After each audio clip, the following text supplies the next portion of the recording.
Hello. Ito na yung patula namin, oh. Patula. Ang sa English yata ay sponge gourd.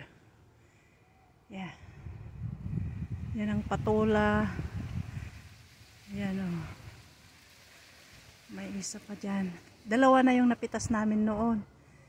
Dito. At saka yun, oh.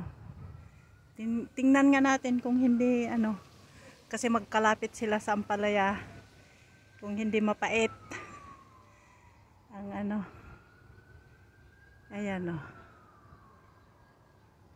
Patula. Sa Ilocano ka ba, Titi? Mayroon pa dyan, no? Lumalamig na. I hope na maano pa yan. Dadami pa ang bunga. Ayan. Patula.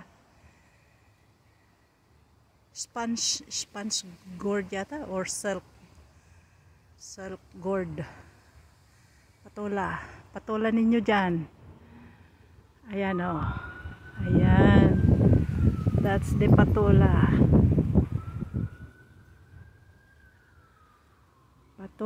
Patula. Mayroon pa doon. Ayun. Okay.